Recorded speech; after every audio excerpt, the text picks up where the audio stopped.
Okay, so I want to welcome our next speaker. OP Almaraz is a busy guy. He's got a lot going on, and for those of you, I mean, it'd be interesting for those of you who are on LinkedIn to follow him. He's got a series of interviews that he's been doing with with and if you want to fix the pin, that would be great with various people in the field in of risk reduction and resiliency. And he interviewed me and recently interviewed some of colleagues that I know. And OP, welcome and thanks for joining. Thank you. Thank you very much, Amy. I really do appreciate it. Um, I'll just start by saying I really love this group and what it's all about. When I met Amy, I was stalking her for a couple of years behind the scenes, and she didn't even know it. And I bought a book that she had, co-authored, and I'm like studying her, and I'm like, okay, I'm going to get you on the podcast. And so, for those of you that don't know, it's called the All Things Wildfire podcast, and we have interviewed some very interesting people, and from insurance brokers to insurance underwriters to people that are smarter than me with regards to wildfire prevention. And it's really bits and pieces of information. And I think, as you've all seen here and you've heard, it's the collaborative effort that's going to really solve this problem. It's not just one thing or one group or one item. It's the collaboration of everyone. So if you get a chance, you can tune into All Things Wildfire. That'd be great. Um, I'll start by saying that I'm the CEO of Allied Restoration. And so I've been in the business now. I just did the math today, 30 years this year. So I was very young when I got started. But I'm on the disaster restoration side. This is where I've been for many, many years. And so I'm the one who shows up after the fire. And I'm dealing with the homeowners and I'm dealing with recovery, and we're doing, deodorization or sometimes rebuilding the entire property. But I was evacuated in 2020 from my own home. And that's when it hit me is the next day when I came out of the hotel room and the elevator doors opened up and I'm taking my two little Yorkies to go to the restroom. The lobby is jam packed and it's chaos. Everyone is talking. You can't hear a word except people frantic. And I thought, okay, everyone is trying to figure out, did my home survive and will it survive? And at that point, I kind of flashed back to the insurance brokers that we deal with and family offices that we deal with. For a couple of years, they were asking me, "Hey, OP, do you do home hardening?" And I didn't even know what home hardening was, and I said, "No, we don't do that." But once I got evacuated and I had this level of uncertainty, I thought, okay, there has to be things we can do so we can all feel more comfortable understanding that when we do get evacuated, we have a bigger level of confidence and understanding that we've done everything we possibly can to protect our home to the max capacity. And so that got me onto discovering what we can do. And so now I founded Allied Disaster Defense.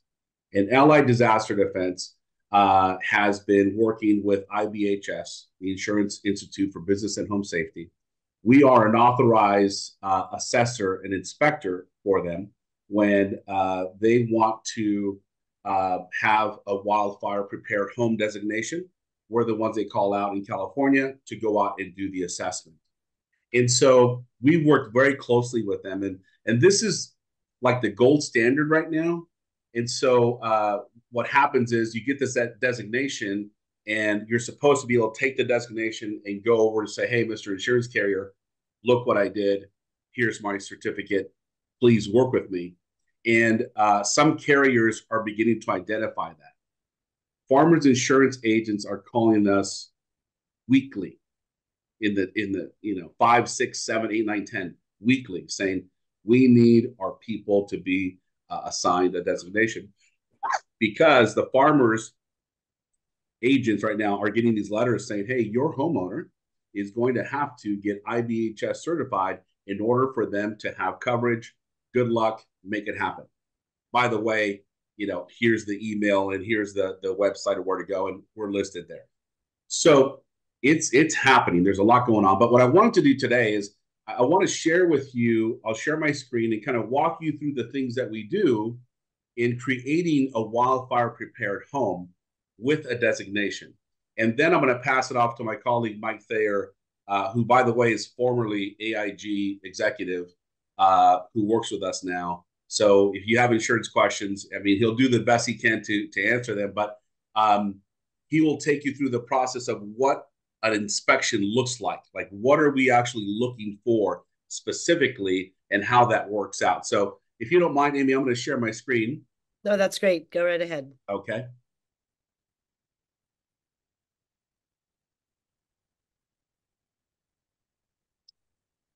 Okay, and there'll be no sound on this video. I just want to walk you through the process. This is the first wildfire prepared home in Southern California to have the Prepared Home Plus designation.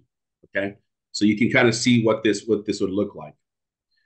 So, and I'll walk through everything. This is just kind of an overview. This is us doing our wildfire assessment, and really this is where everything starts to really understand what are the vulnerabilities of my property and understanding listed what we're looking at and what a homeowner can do. So this is a very modern standard roof, but here, and a lot of you have probably already seen this video from IBHS that shows this wind tunnel of embers just flying through this home that they made up, and you start to see the embers penetrate the vents, okay, the gable vents, the bottom foundation vents. These embers are so tiny, and they will ignite the home. And here it says, according to IBHS, 90% of the properties damaged in a wildfire are caused by embers. It's not a wall of flame that comes knocking at your door.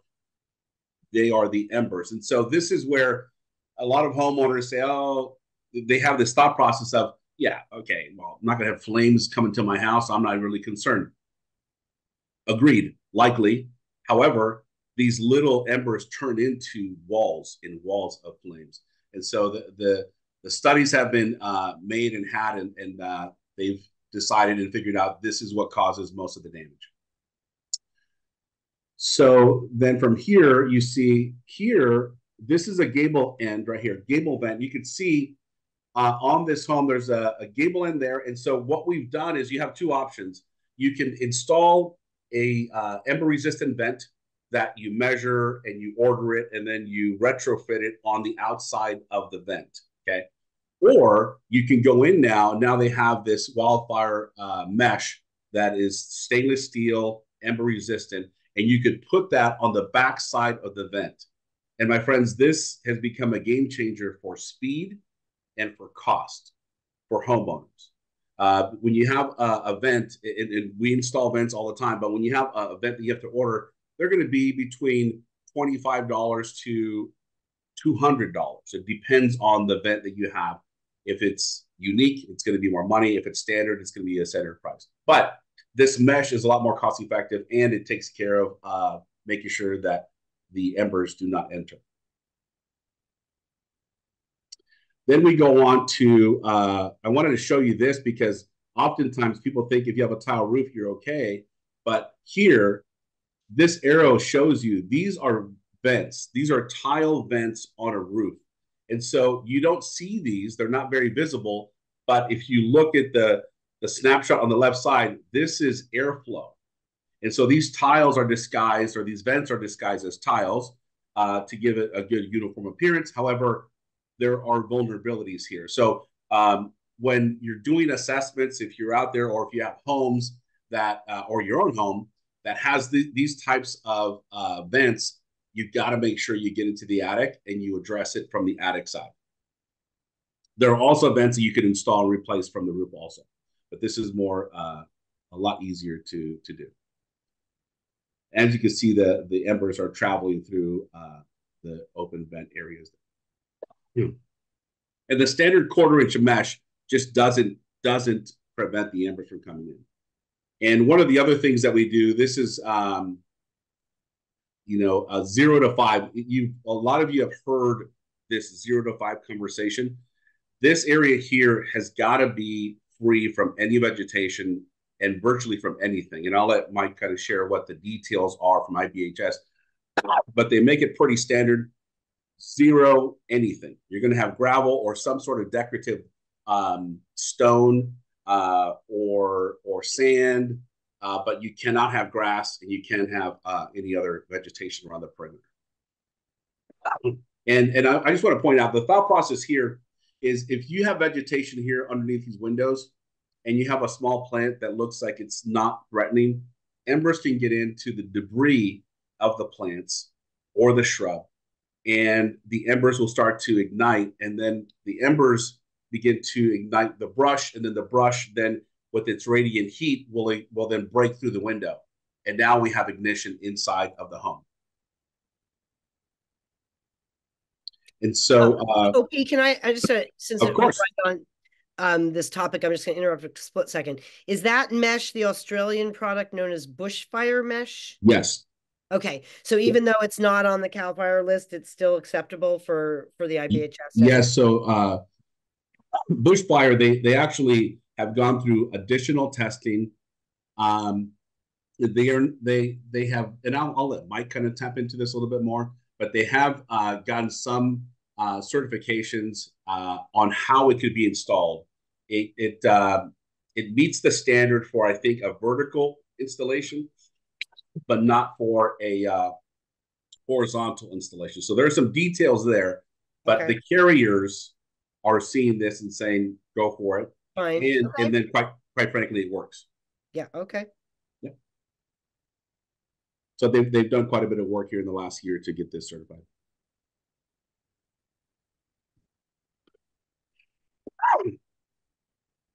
So then we also install the gutter guards for those that have exposed gutters. And this is something that a lot of the carriers do recommend and say, hey, we've got to make sure that this takes place to prevent ignition. And so here, this is not part of IBHS, but this is part of what we do also, especially on hillsides. We spray Phos-Chek long-term fire retardant. As you can see, it's clear. And it's the same product that's dumped out of the airplanes, except that it's red. So that way the pilots can see where they're dropping. But this will treat the entire vegetation for a season. And so it'll wash off with significant rain. But we treat our customers' homes minimum once a year, sometimes twice, depending on their exposure and depending on what's been going on with the rain. So if anyone wants to contact us, this is our information. I'll pause for some questions, and then I'll hand this over to Mike Thayer, which will then show the process of what the assessment looks like for IBHS. Well, okay, great. Thank you. We have 2 questions, actually 3 from the participants and 1 from me. Let's go with Katie Simmons' question. Do these standards and services apply to manufactured housing as well as stick builds? Yes. Okay. Are there any off-the-shelf vent products that have very small mesh to stop embers, but also a larger mesh of thicker metal to prevent rodents from ripping through? Our rodent exclusion company said multiple times not to get the wildfire mesh vents. Oh, really? Okay. Not so, one thing, it's another.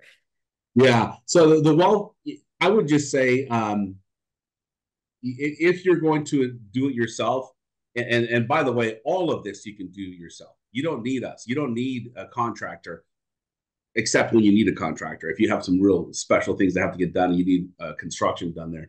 But the mesh itself, I would just look them up online, and I would purchase the mesh directly from them. So that way you can then cut it and trim it and put it on as you see fit. You just got to make sure that there aren't any gaps to allow embers to come on through.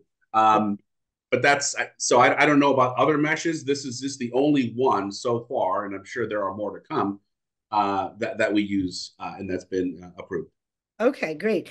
So my question is, and then we have one more. Can you talk a little bit about your experiences working with insurance companies, and from our perspective, it seems like, we're making a lot of progress in getting insurers um, to acknowledge the efficacy of the work people are doing, and then even, we know from the early years that insurers had been retaining people like you directly to do mitigation for their some of the homes in their in their book. So are you, with the insurance companies that you do business with, are there more insurers retaining you? Do you feel like, we'll start with that. Yeah. So insurance companies are not retaining us at all. Okay. The insurance companies are referring us to homeowners. Okay. This is a homeowner expense. This is an out of pocket expense for a homeowner, and it's different for me because I'm accustomed to, we get a job and the insurance company pays and we're dealing with the insurance company money. In this case, the insurance company is saying, Mrs. Smith, uh, you need to do all this work, and if you need someone to do it, here's a good contractor to take care of this for you. Yeah. Okay. Oh, did you finish your thought? Yeah, no, then I wanted to add, Mike Thayer was asking a question about insurance companies working together. We've had situations where there's the homeowner says, or excuse me, the carrier says, we've got to have this work done in order to renew, and here's the deadline. Oftentimes, the homeowners call us when there's like a week left to their Right. deadline. Okay. And Right. so we're like, what do you want me to do, Mrs. Smith? Right. Especially when you have to order an event. So what we've done is we have a clear line of communication with the carriers.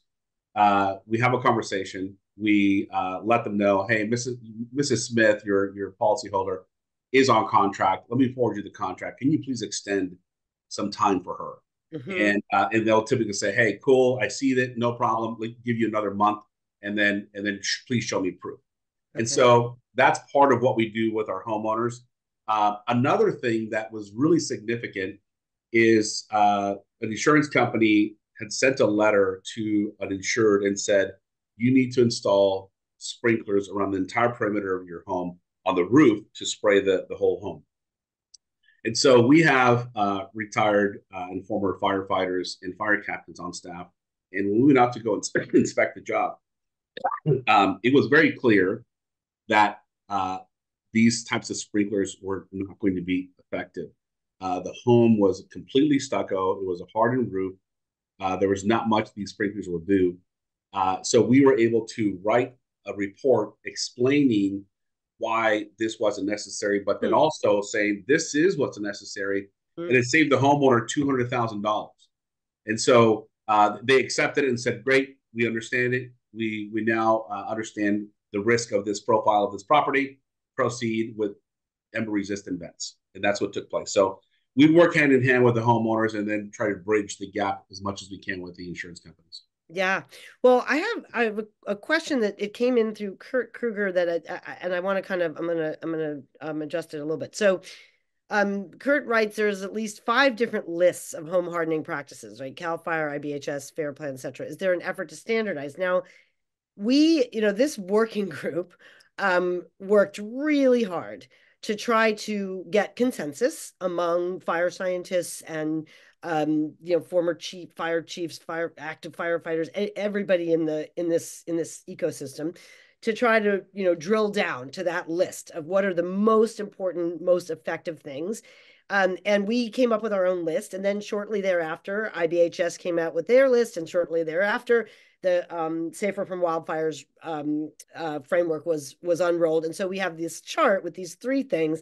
And we have had people say, well, shouldn't there be one? And I guess my personal feeling is like, we've made this much progress. It's okay to just know that everybody does kind of agree here. There's just a little bit of differences here and there. But what do you think? Do you think that there are too many? I mean, even in the chat here, we've got somebody mentioning that CAL FIRE folks told him that they can't use bushfire mesh. And I mean, do you think that we should be putting energy into trying to get everybody on the one page here? I mean, I'm going to tell you, I don't, but do you? So, as a business owner, I can tell you some of the frustrations that I've been met with in launching this prevention team in the last 2.5 years is the amount of or the lack of cooperation among agencies. Yeah. And I really don't understand why we just can't get over ourselves and just unite and figure this out and put together, like you're saying, a standard. So Amy, I don't know how far that is, and but it's not now. It's not. People aren't willing to do that just yet, and I don't understand why. But that's coming, and so I think right now it's if I'm a homeowner, I'm saying to myself, what do I need to do with my carrier, Yeah. right?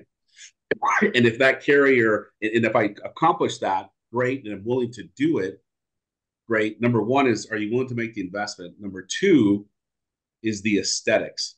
A lot of people, that's a non-starter. Right. You know, when we talk about IEBHS, they're like, nope, I'm not going to remove my Italian cypress. I need it for privacy. It's not going anywhere. And like, it's a non-starter, and then you have, okay, you're back to square one.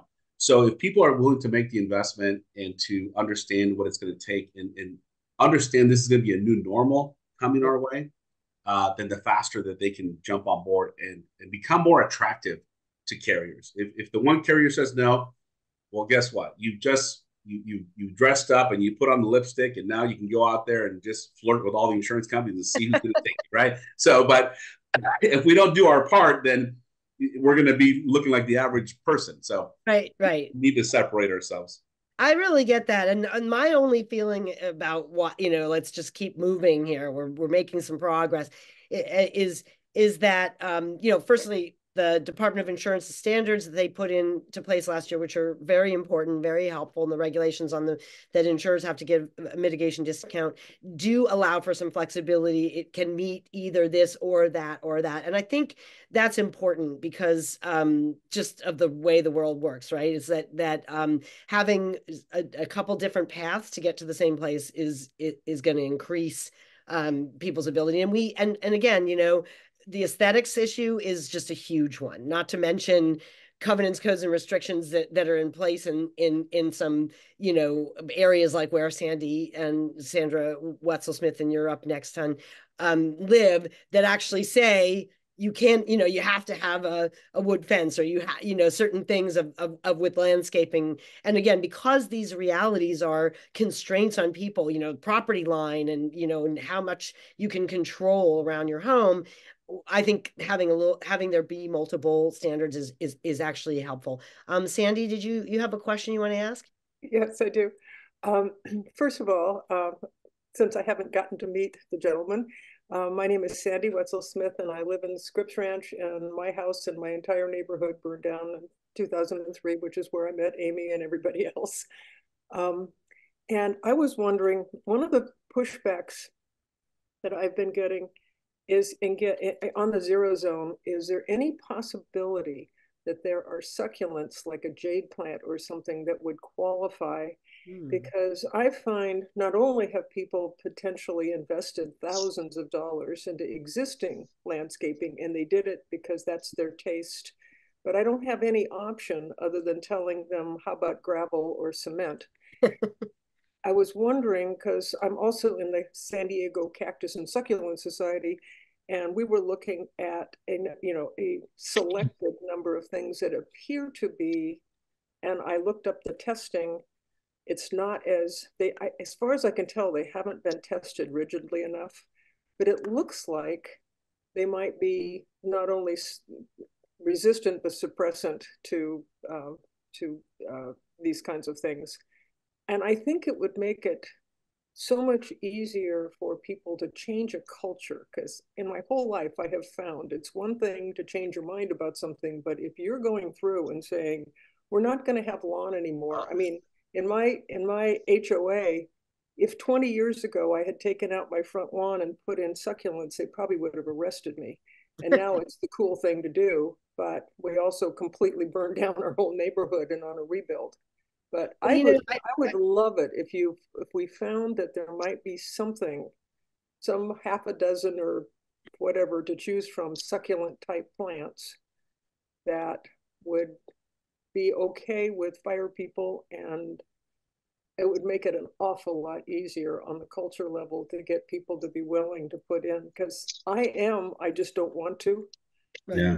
It was Right. something I could back up Before you into. I would love answer, it. yeah, before you answer, OP, I will say that in our roadmap to recovery curriculum that we bring to wildfire impacted Mm-hmm. communities, I have a whole like slideshow about fire resistant plants, but Mm-hmm. I don't know whether that those, the botanist's um, wisdom has trickled down to the fire scientists. What do you think, Yeah. OP or So, Mike? so I'm gonna defer this question to be answered by Mike Thayer, but I can tell you, we have foresters on staff too, and so they have lists of approved wildfire friendly plants. Succulents for sure is are some of them, uh, and so this is where all the lists and the approvals start to fall into place where they're so different. HOAs say yes, the Cal Fire says X, but then IBHS says zero. But there's some differentiators there. Mike, any thoughts on that? Yeah, I mean, as a former firefighter, succulents are fine with me. From IBHS standard, they don't believe so. And I believe the intersection there is, even if it's a succulent or wildfire resistant vegetation, it comes down to maintaining that vegetation as well. So IBHS looks at kind of the extreme. If it's not maintained, it could still be an issue. For instance, ice plants. Ice plants are succulents. You see them along the freeway. If you ever pull those up, there is a ton of dead material underneath the ice plants. Fire can travel underneath ice plants just like it does through bark roots. So when you're talking about maintenance standpoint, I think that's where IBHS kind of drew the line on the succulents there. So it's unfortunate because people want to maintain that, aesthetic look, and it is a culture shock, and it's going to take people a long time for people to get used to it. But at the end of the day, that it is designed to save your home. So it's a culture shock for sure. Yeah. So a question from Jason McBroom on I think it was Jason McBroom on is there an alternative to no, I'm sorry, to enclosing eaves? It just got subsumed in a bunch of other questions here. Hold on. Where was it? Where did it go? On that it's a 30K expense and the homeowner's going to have to take out a loan. Here it is. Denise Rowland. I'm curious about this Ember, I'm sorry, the enclosing the eaves, boxing the eaves thing, because that's not in the IBHS, but it is in the Safer from Wildfires. So is there, from a construction standpoint, an alternative? Or is there an alternative? Or Yeah, to say, okay, then I'm going for IBHS, I'm not going for Safer from Wildfires. Mike, any thoughts there? Is IBHS requesting closings or no? Only on the plus designation. Okay. Okay. Yeah. So, and what I see in chat is it's spot on, and what we've found from fires. Now that we've mitigated that zone zero, taking the vegetation out from underneath the eaves, there's much less of the impact of fire getting in there. Now, if you do have an older home and it has open eaves, caulking all the gaps in it is definitely recommended, but you're not going to have a huge benefit to enclosing those eaves. And I do see that on the list, and it's a barrier to entry. I mean, that's a huge expense to enclose your eaves. My old partner Pat Derlin that taught me a lot about the mitigation. He always talked about prescription versus performance, and that's one of the ones where it's always prescribed as being a fire saver, but if everything else is mitigated in between, it's not that much of a benefit. Yeah, I have to give Joel Oucher a shout out. For those of you who don't know Joel, he's on our staff, on UP staff. He was at the Department of Insurance for many years, is responsible for doing some really good things. And actually when the Safer from Wildfires approach was outlined, that was the first thing he said. I said, closing eaves is going to be a tough one for a lot of folks. Jason McBroom, you have your hand up, and that's the last question we're going to be able to take. This has been such a fabulous discussion, as always. Jason. Yes, thank you very much.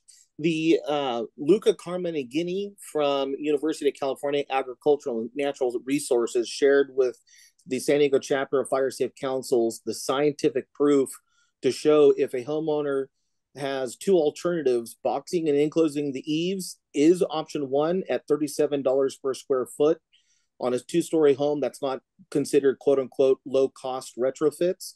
The other one is retrofitting the soffit vents, removing all combustible materials, including wood fences that are directly attached to the structure, and any combustible materials located in zone zero. So by doing something, you can gain something. The challenge we're looking at now is getting California Fair Plan to remove the very last bullet on structural hardening where it says enclose eaves. It should be amended to enclose eaves or do the following. Have you made that request? I've submitted that request to the Department of Insurance. We have a wildfire safety fair where we're going to be bringing that up. This is a platform that I'm standing on, screaming as much as I possibly can to get them to open their eyes and realize, you know, we have alternate means and methods through scientific based data to show that it's not one or nothing. There are other ways of accomplishing the same goal, like the chief said there, or the gentleman from Allied. We have mechanisms that we can do to mitigate and accomplish the same goal. Yeah, well, that's a very productive note to wrap up on, because I think just today I've heard a couple of good ideas. I think that this is one that certainly United Policyholders can support, asking the Fair Plan to make that change.